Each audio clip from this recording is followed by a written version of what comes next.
I went down to Esch Avenue in Ann Arbor because that whole street is lined beautifully with sycamore trees.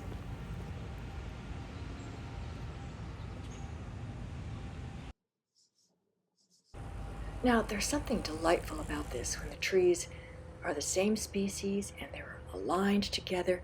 It's like a chorus line of beautiful ballet dancers, all dressed the same and dancing together. It's as if each tree is just a segment of a larger form. In this case, that form looks like a covered alley that beautifies and defines and unifies this neighborhood.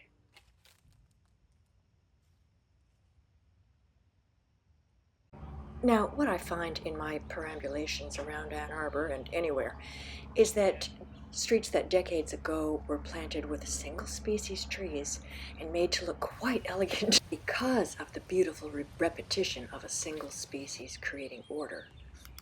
As those trees one by one die, they're replaced by something that doesn't match. And of course, the terrible, tragic reason for that is because of the very great problems we've had with Dutch elm disease and emerald ash borer and other diseases.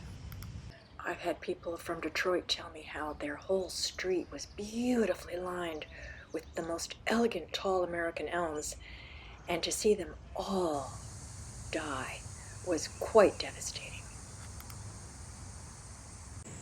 Now, for one block on South Main Street, the city of Ann Arbor has planted single species sycamores, and they are beautiful. I'm guessing that was a controversial decision. But I wonder if it's because these sycamores, or this particular one, which is probably the London plane tree hybrid, is very hardy. Now, this is a main arterial road, but it's a very popular walking area. The row of trees on the extension provide protection for the sidewalk. And because the trees match, they look like an arcade. And arcades, or colonnades, have been built for centuries, many centuries. They provide a clean, protected space, usually a step higher than the dirty, dangerous street. And the human eye, or not just the eye, the whole body, loves that sense of order and beauty and rhythm that these colonnades provide. Now, we love to use the name sycamores for these beautiful trees, but they're actually plane trees, Platanus. So within the genus Platanus, you've got the North American variety, the European variety, the Spanish variety, and so forth. In the 1800s, London started planting these plane trees, and they were very successful and became absolutely beloved by Londoners and spread eventually as a hybrid, looks like everywhere, as the London plane tree. I also took a look at this little street, Walter Drive, up in the northwest corner of the city, because you can tell that both sides of the street were originally planted with these one species of tall North American sycamore.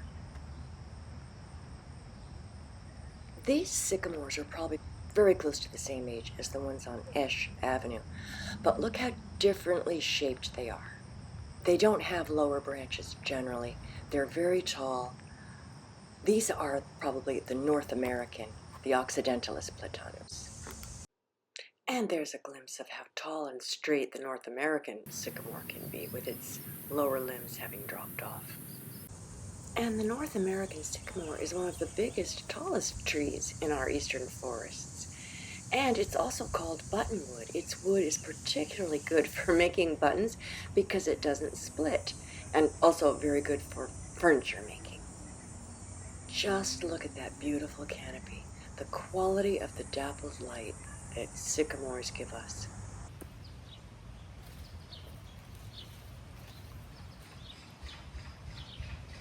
The quality of the shade, the dappled shade created by these trees, is really very beautiful.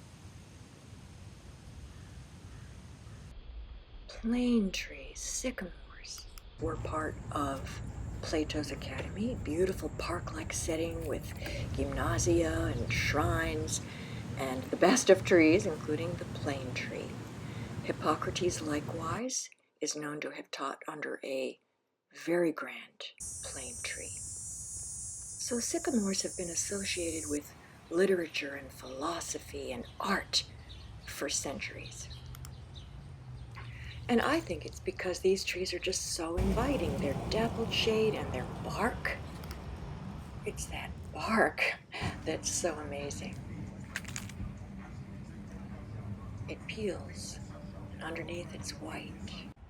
And that peeling bark creates a lot of debris on the ground.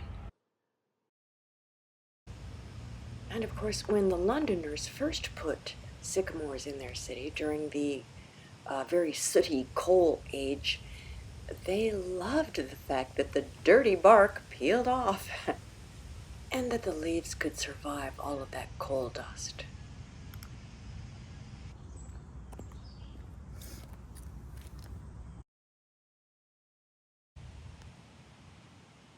And some of these sycamores develop a very lumpy, almost ghoulish shape as they grow.